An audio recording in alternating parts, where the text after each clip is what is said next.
우리가 매번 보고 있는 히브리서 4장 12절, 13절 말씀을 보겠습니다. 지난주에 봤지만 한 번 더 말씀을 보겠습니다. 히브리서 4장 12절, 13절, 2절 말씀입니다. 제가 읽습니다. 하나님의 말씀은 살아있고 활력이 있어 좌우에 날선 어떤 검보다도 예리하여 홍과 영과 및 관절과 골수를 찔러 쪼개기까지 하며 또 마음의 생각과 뜻을 판단하나니 지으신 것이 하나도 그 앞에 나타나지 않음이 없고 우리의 결산을 받으실 예 눈앞에 만물이 벌거벗은 것 같이 드러나느니라. 아멘. 나의 안에 거하라. 찬양하겠습니다.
보배롭다고 하셨고 존귀하다고 하셨습니다.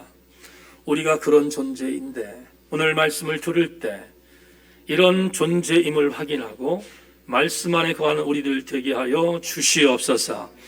하나님, 전율하는 감동이 있으면 아멘으로 화답하게 하시고 침묵하지 않게 하여 주시기를 원합니다. 하나님의 성령의 강력한 은혜가 말씀 속에 역사하실 줄로 믿고 감사드리며 예수 그리스도 이름으로 기도하옵나이다. 아멘. 말씀에 기대를 거십시다. 한 번 더 인사합니다. 말씀에 기대를 거십시다.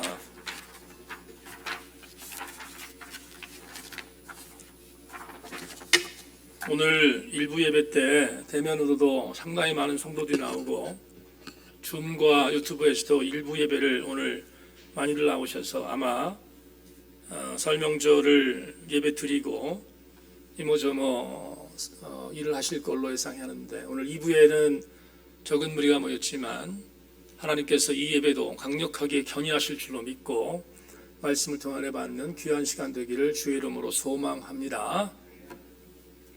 말씀은 이란 제목을 갖고 은혜를 나누겠습니다.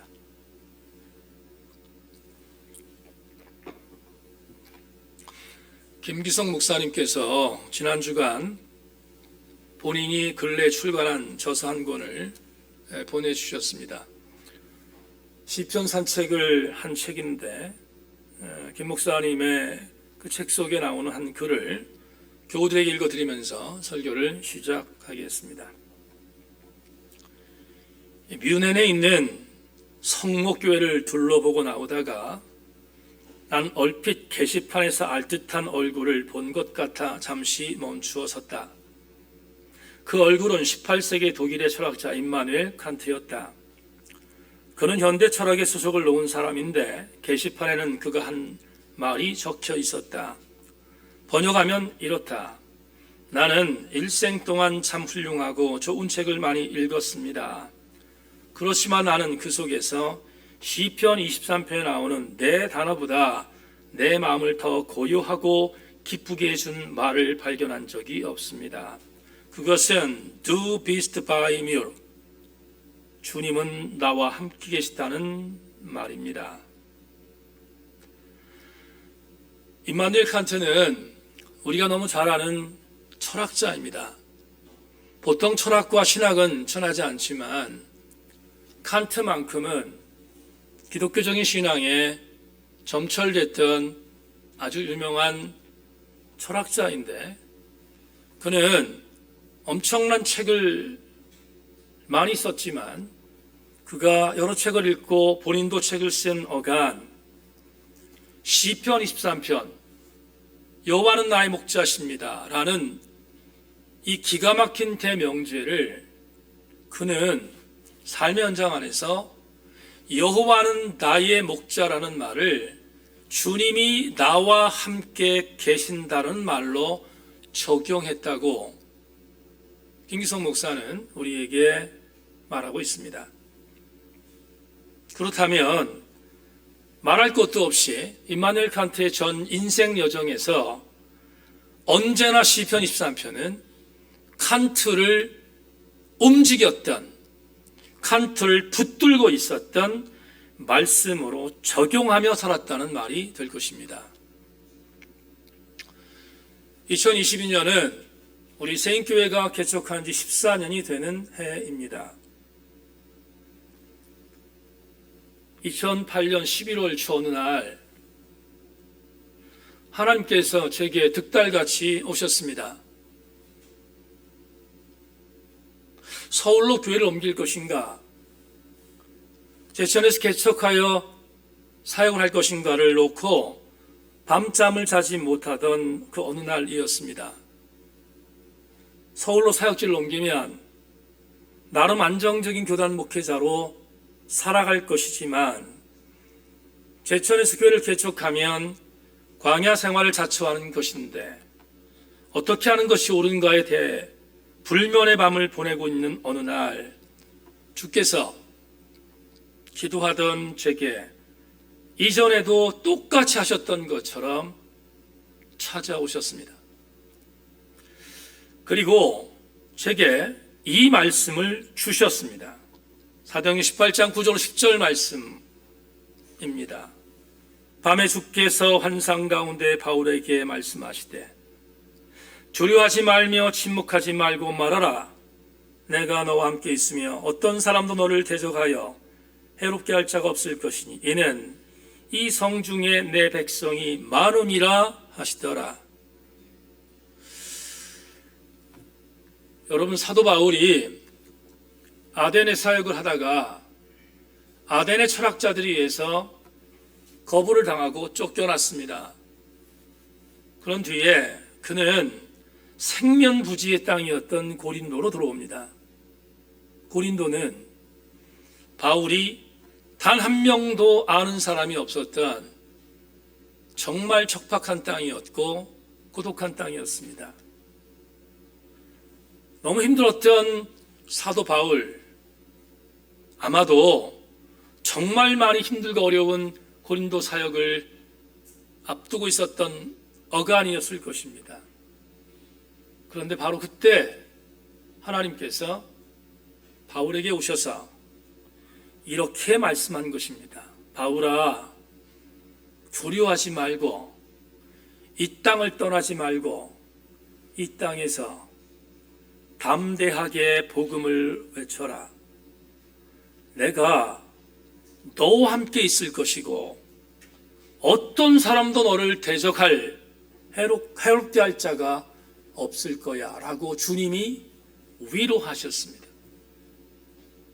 바울은 이 위로의 말씀을 듣고 고린도의 사역을 시작했고 이후 브리스길라, 아굴라, 바울과 실라가, 디모데가 동참하며 그는 고린도 교회의 사역을 시작하게 되었음을 고린도전서 18장에서 우리에게 사도행전 18장에서 우리에게 알려주고 있습니다. 2008년 어느 날 저에게도 바울에게 오셨던 주님이 똑같이 오셨습니다. 그리고 오셨던 주님은 제게 신비로운 그 어떤 무언가를 갖고 저에게 신비기 현상으로 오셔서 제게 뭔가를 말씀하지 않았습니다. 제게 뭔가 신비적인 은사를 주면서 저에게 뭔가를 명령하시지 않았습니다. 아마 그랬다면 저는 제천의 사역을 하지 않았을 것입니다. 그런데 제가 꼼짝없이 항복한 이유는 주께서 이전에 하셨던 그대로 바울에게 하셨던 그대로 제게 말씀으로 오셨기 때문입니다. 오셔서 이렇게 말씀했습니다. 이 목사야, 이 성을 떠나지 말라. 이 성에서 너의 백성이 많다 라고 말씀해 주셨습니다.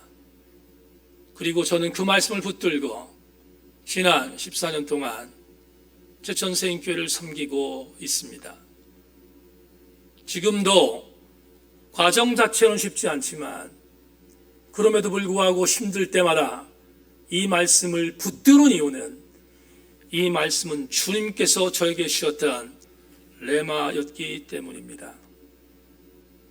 오늘 지난주에 보았던 본문 말씀을 갖고 다시 한번 이 본문의 말씀을 나누려고 하는 이유는 오늘 본문의 말씀의 세밀성 때문입니다. 12절을 여러분과 함께 다시 나누며 2008년 제게 오셔서 말씀해 주셨던 그 은혜를 복기하고 오늘 여러분들에게도 12절이 어떤 의미인가를 함께 나누며 귀한 은혜의 자리에 보폭을 넓혀볼 생각으로 말씀을 준비했습니다. 12절 다시 읽겠습니다. 하나님의 말씀은 살아있고 활력이 있어 자위날 선 어떤 검보다도 예리하여 혼과 영과 및 관절과 골수를 찔러 쪼개기까지 하며 또 마음의 생각과 뜻을 판단한 다 같이 아멘. 이 12절 말씀 지난 주일날 여러분과 함께 나누었습니다.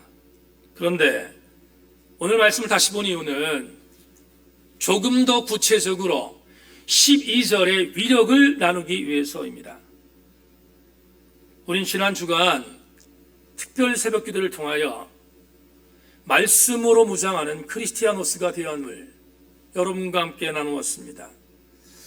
그런데 오늘 이 말씀을 다시 복기하는 이유는 말씀이 살아있다, 하나님 말씀이 살아있다라는 것을 지난주에 나누었지만 한 가지 질문을 더 던지기 위해서입니다. 말씀이 살아있는데 어떻게 살아있는가를 살피기 위해서입니다. 오늘 설교의 포인트는 말씀이 살아있지만 어떻게 살아있는가를 본문을 통하여 추적할까 합니다.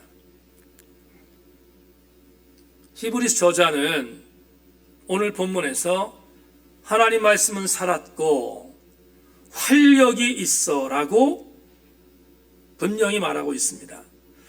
그런데 활력이 있다라는 이 번역은 우리가 지금 보고 있는 성경을 개역개정판이라고 하는데 개역개정판의 번역입니다. 활력이 있어 개역개정판의 번역입니다.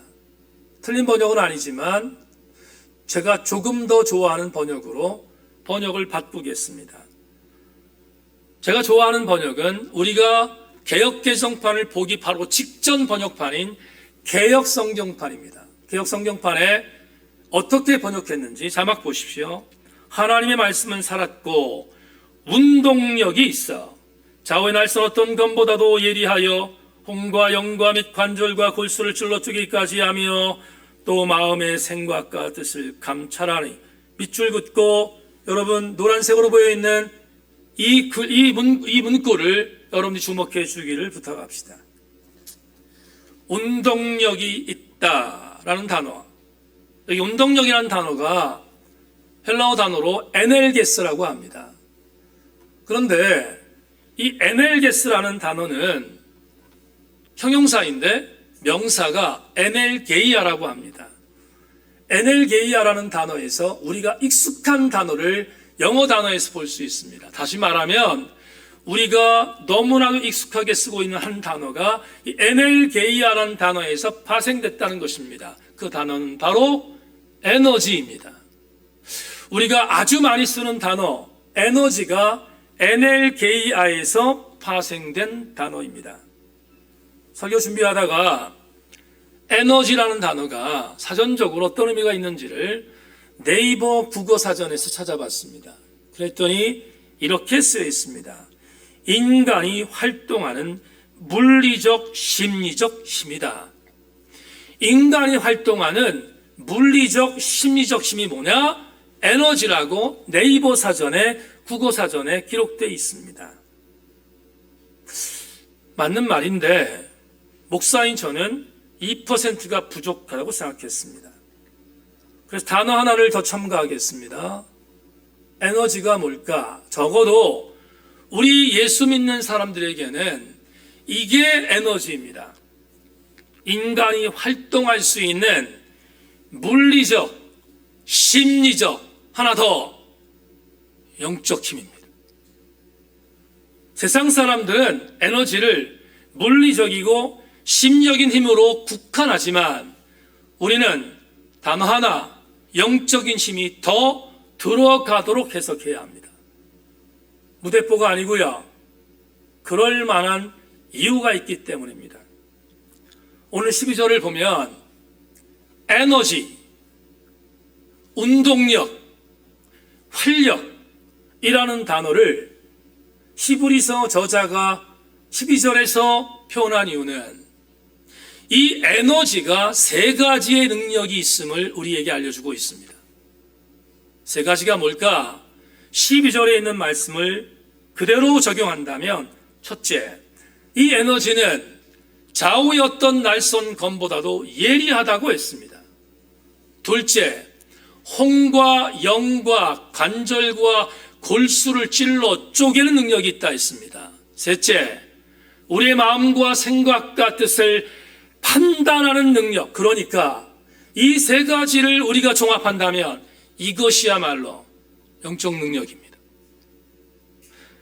네이버 사전에서는 심리적, 물리적이라고만 말했지만 우리 예수 믿는 사람들이 에너지를 포함할 때 바로 이 세 가지 이유 때문에 영적이라는 단어를 집어넣을 이유가 바로 여기에 있습니다. 우리는 이 땅을 사는 동안 수없이 많은 사단의 공격에 노출됩니다. 그 사단의 공격은 절대로 과소평가해서는 안 됩니다. 사단은 우리보다 힘이 강한 존재이기 때문입니다. 우리가 감히 맞설 수 없는 존재가 사단입니다. 우리를 무너뜨리려고 하는 가장 강력한 적대 세력이 사단입니다. 그렇다면 우리는 이 사단과의 싸움을 어떻게 맞서야 하는가? 사도 바울이 에베소에 편지하는 글에서 어느 정도의 그림자를 제시합니다. 바울은 에베소 6장 17절에서 이렇게 말하고 있습니다. 구원의 투구와 성령의 검, 곧 하나님의 말씀을 가지라. 다 같이 아멘.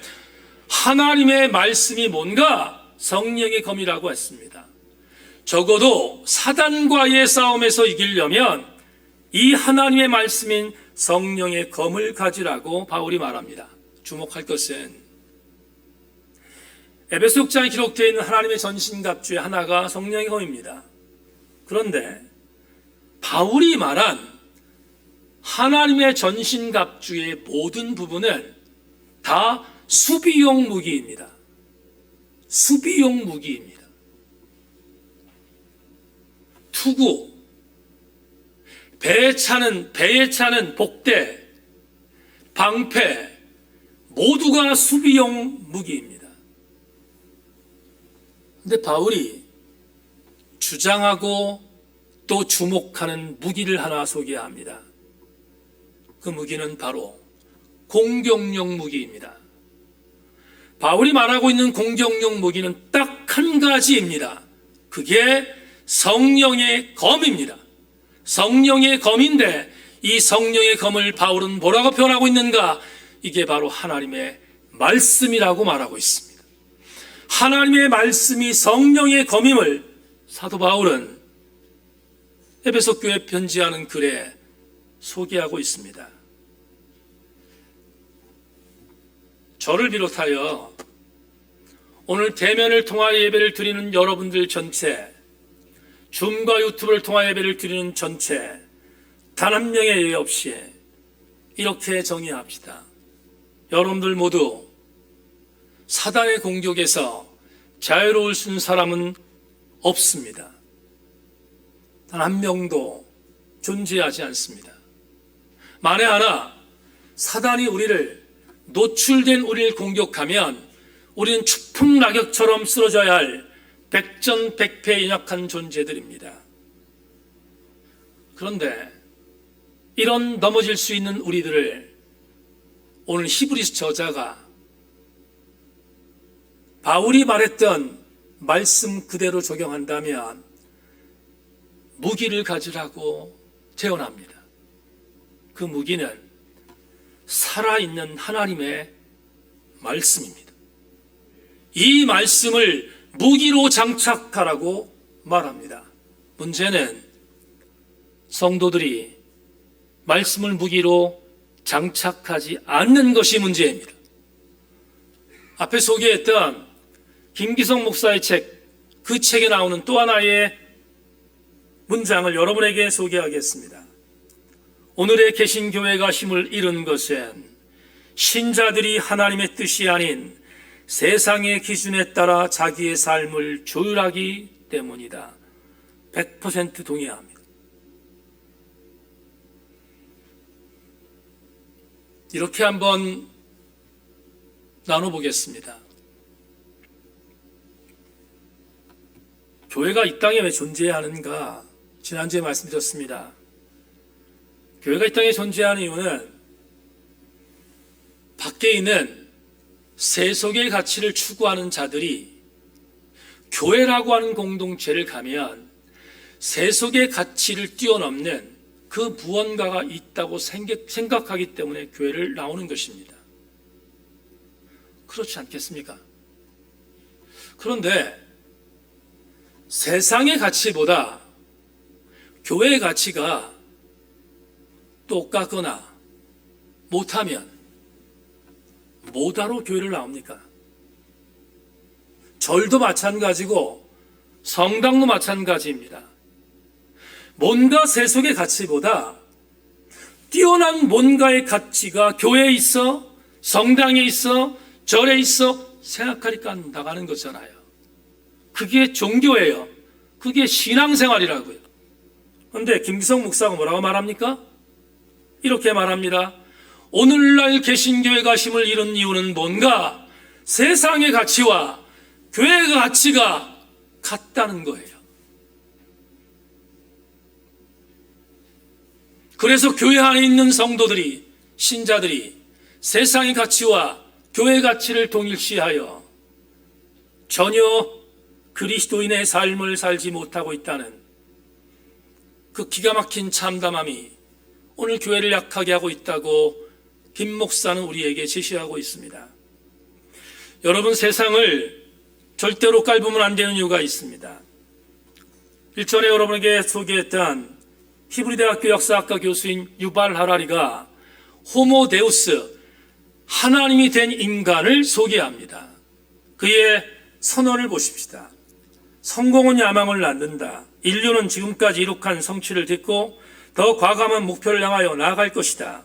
전례 없는 수준의 번영, 건강, 평화를 얻은 인류의 다음 목표는 과거, 현재의 가치를 고려해 볼 때 불멸, 행복, 소름 끼치는 그 다음 단어 신성이 될 것이다. 굶주림, 질병, 폭력으로 인해 사망률을 줄인 다음에 할 일은 노화와 죽음 그 자체를 극복하는 것이다. 사람들을 극도의 비참함에서 구한 다음에 할 일은 사람들도 행복하게 만드는 일이다. 짐승 수준의 생존 투쟁에서 인류를 건져 올린 다음에 할 일은 인류를 신으로 업그레이드하고 호모 사피엔스 생각하는 인간을 호모 데우스 신이 된 인간으로 바꾸는 것이다. 무시무시한 시대입니다. 여러분, 인간의 욕망의 끝이 뭘까? 신이 되는 것입니다. 마치 바벨탑에 있었던 인간들처럼. 유발 하라리는 죽는 것, 노화까지 극복하여 인간이 신이 되는 것을 예고하고 있습니다. 왜 이게 비극인가? 비극입니다. 인간이 신이 되면 행복한가? 그렇지 않습니다. 인간이 신이 되는 순간 끔찍합니다. 재앙입니다. 저주입니다. 왜 그럴까요? 우리는 창세기에서 가인이 아벨을 죽인 사건을 만나지 않습니까? 가인이 아벨을 죽인 것은 시기심과 질투와 폭력 때문이라고 말합니다. 그런데 신이 인간이 된 호모데우스의 시대는 이렇게 말합니다. 아벨을 죽인 게 뭐가 죄냐는 것입니다. 뭐가 죄냐는 거예요. 인간이 신이 된 시대에 가인이 아벨로 역정되는 시대가 재앙이 아니고 뭡니까? 우리는 지금 이런 시대를 향하여 달려가고 있습니다. 이 글을 쓴 유발 하라리조차도 게이예요, 게이. 얼마나 무시무시한 시대를 살고 있는지 우리는 지금 목도하고 있습니다. 그래도 호모사피엔스 생각하는 인간의 시대는 희망이라도 있었습니다. 그러나 인간이 신 이상 아무도 들어올 것이 없습니다. 톨스토이가 이반이라는 상징적인 인물을 동원하여 신이 없는 시대에는 모든 것들이 허용된다고 말하지 않습니까? 정답이지 않습니까? 인간이 신인데 무엇이 두렵겠습니까? 우리가 살고 있는 시대는 이런 시대입니다. 이런 시대에 사단의 공격을 막아낼 수 있다고요? 없습니다. 백전백패입니다. 그러나 오늘 히브리서 저자의 말씀과 바울의 권면을 통하여 한 가지를 예외로 두십시다. 무자비한 호모데우스 시대의 사단의 공격을 이기는 방법은 사단이 갖고 있는 화력보다 더 큰 공격력 화력을 우리도 갖는 것입니다. 그렇다면 우리 그리스도인들이 가져야 할 사단과 싸워 맞설 수 있는 가장 강력한 화력이 뭘까? 계속 강조합니다. 활력, 운동력이 있는 살아계신 하나님의 말씀입니다.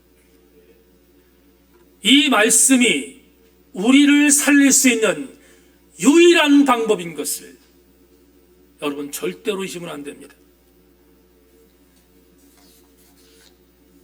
히브리서 4장 12절에서 이렇게 히브리서 저자가 말했습니다. 하나님 말씀 살았고 운동력이 있다. 그래서 어떤 날성검보다 예리하다고 제시한 뒤에 이렇게 말합니다.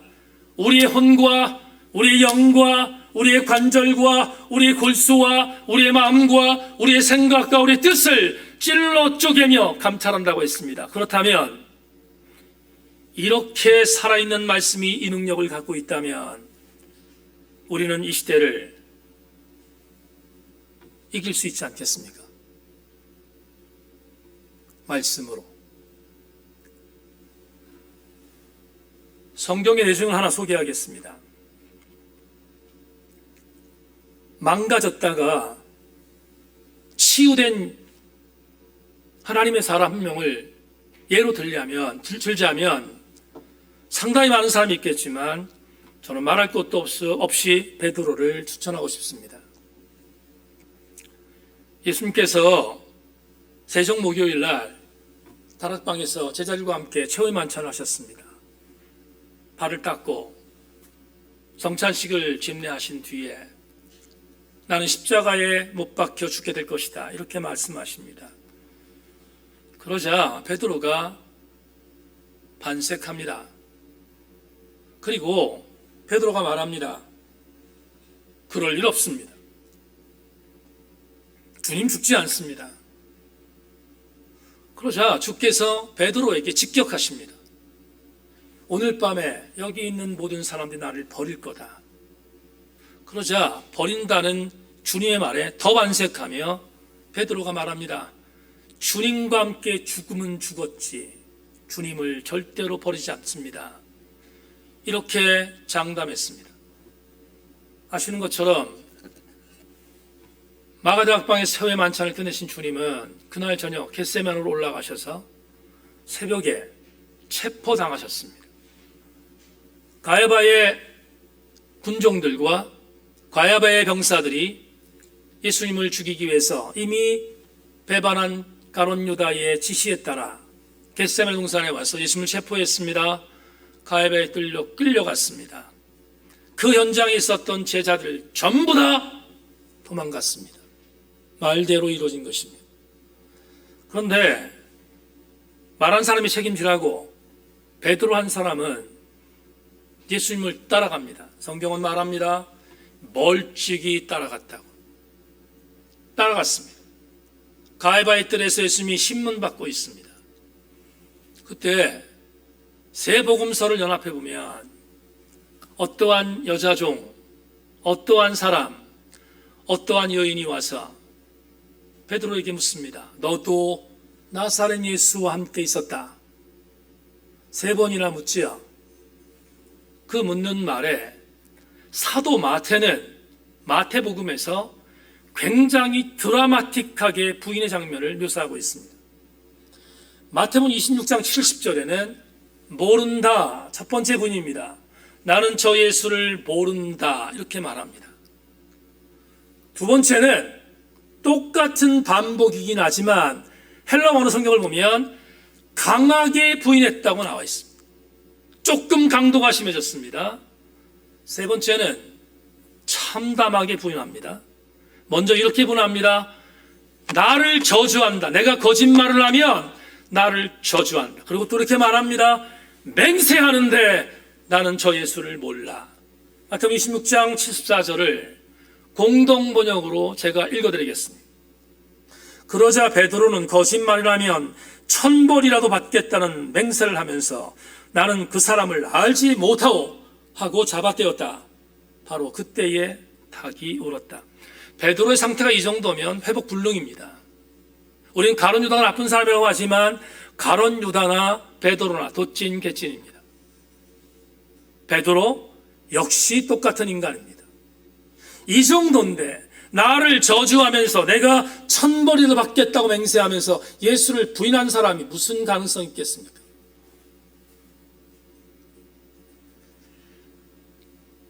그런데 베드로가 살아나요. 그 현장에서 이렇게 회복불능이었던 베드로가 살아나요. 어떻게 살아나는가?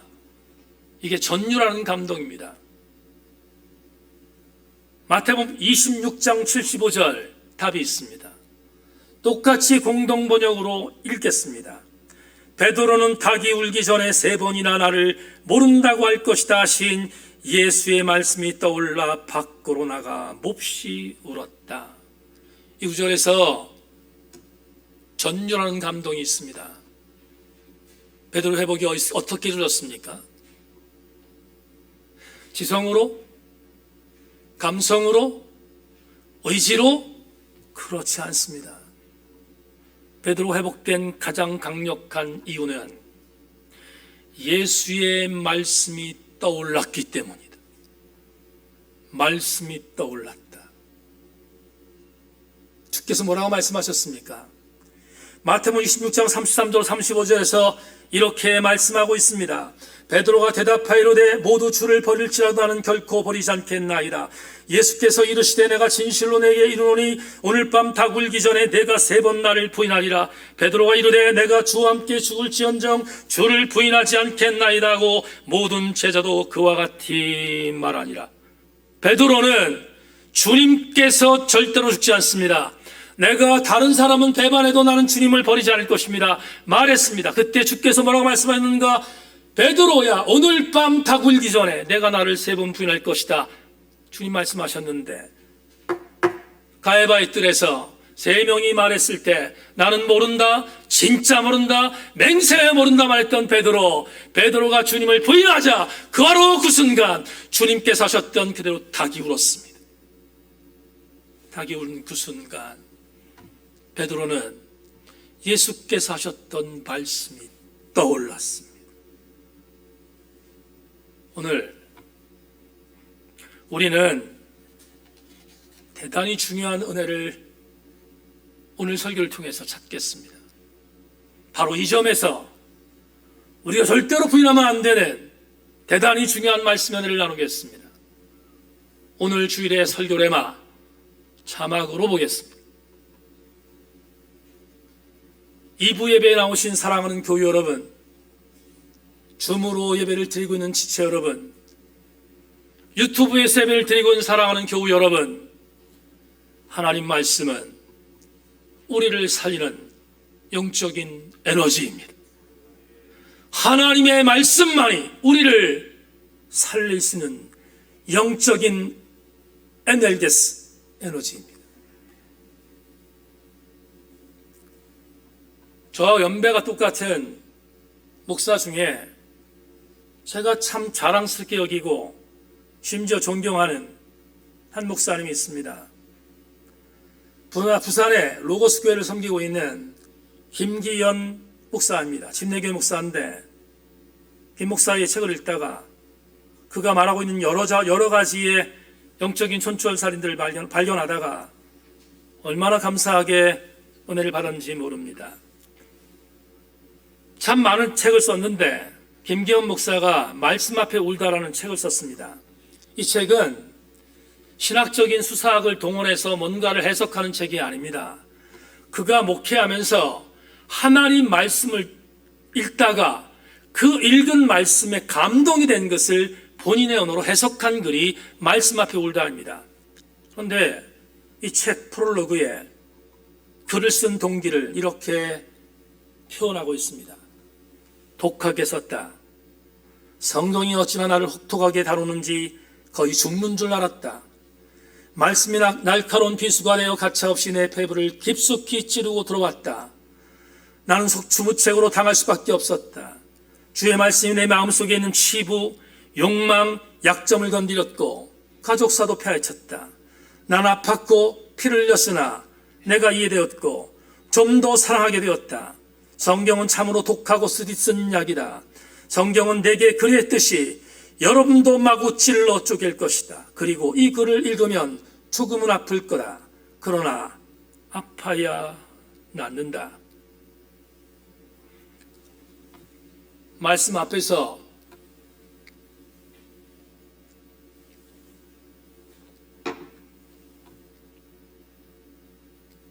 치열하지 않는 자들은 그럭저럭 살 것입니다. 아마도 그들은 부끄러운 구원받음을 만족하며 살아갈 가능성이 농후합니다. 하지만 두려운 것은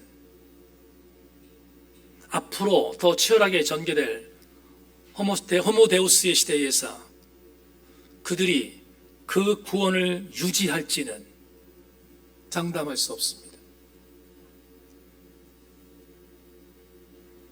김기현 목사의 갈파처럼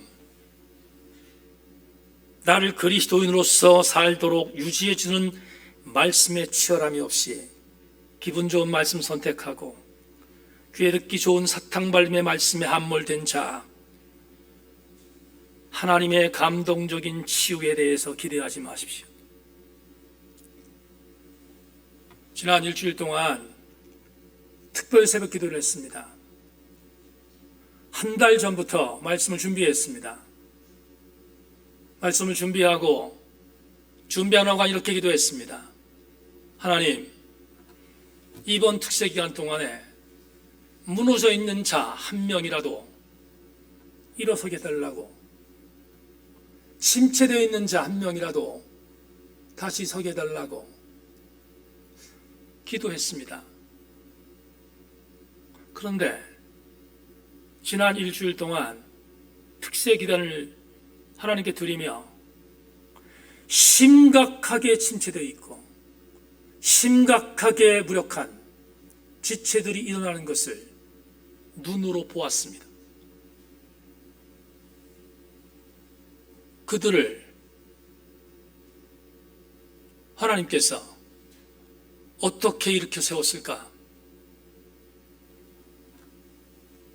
그 이유는 그들에게 하나님의 말씀이 살아서 운동력으로 에너지화 되었기 때문입니다. 그래서 그들은 일어났습니다. 지난 한 주간 동안 새벽 예배 나오라고 직간접적으로 담임 목사와 사모와 부교육자들이 건면했습니다. 이유가 뭘까? 한 가지입니다. 살아나라고. 하나님 말씀은 오늘 우리를 치유하는 유일한 영적인 에너지입니다. 저와 여러분 모두가 이 말씀을 붙들어야 되지 않겠습니까? 말씀 맺겠습니다.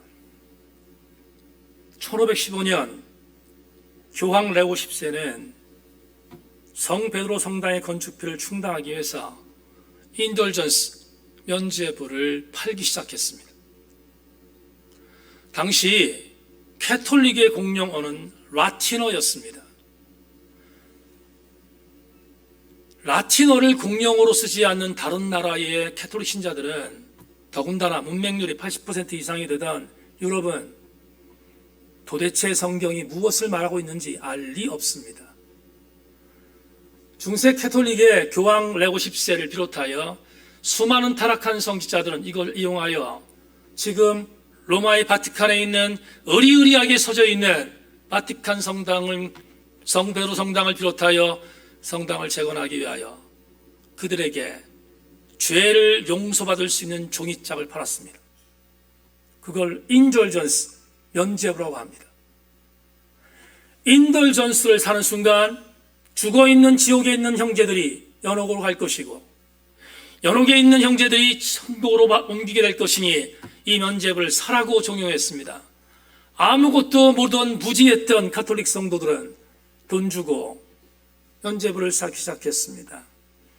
완전히 망가져 있는 중세 캐톨릭, 하나님이 그대로 둘 수 없었습니다. 젊은 사제이자 신학교 교수였던 마틴 루터를 들으셨습니다. 루터는 더 이상 본인의 신앙적 양심상으로 이 기가 막힌 잠극을 그대로 묵과할 수 없어서 본인이 사역하던 비텐베르크의 성당에 95가지의 논제를 써서 붙였습니다. 95가지의 논제는 3가지로 요약됩니다. 첫째, 인돌전스 모금 목적에 대하여 반대합니다. 둘째, 연옥에 대한 교황이 갖고 있는 생각은 틀렸습니다. 셋째, 죄인이 용서받아 구원받는 방법은 오직 예수 그리스도를 믿는 믿음뿐임을 만천하에 공개한 것입니다. 그러자 독일 캐톨릭이 뒤집혔습니다. 난리가 났습니다. 보름스라고 하는 독일의 한 조그만 도시에서 종교재판을 열었습니다. 마틴 루터를 파문하기 위한 것입니다. 소환명령이 떨어졌습니다. 굴복하지 않으면 죽습니다. 루터도 인간인지라 두려웠습니다. 두려워하는 바로 그 시간 사단이 루터를 찾아왔습니다. 전승에 의하면 찾아온 사단이 루터에게 속삭였습니다. 루터야, 너도 똑같은 죄인인데 네가 무슨 자격으로 이 일을 하는가? 여기서 중단하면 살 수 있다. 멈춰라. 사단이 속삭였습니다.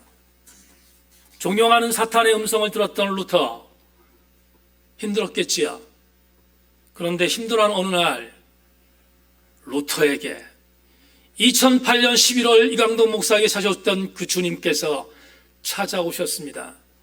저에게 똑같이 하셨던 방법으로 루터에게도 살아계신 하나님의 에너지 말씀을 주셨습니다.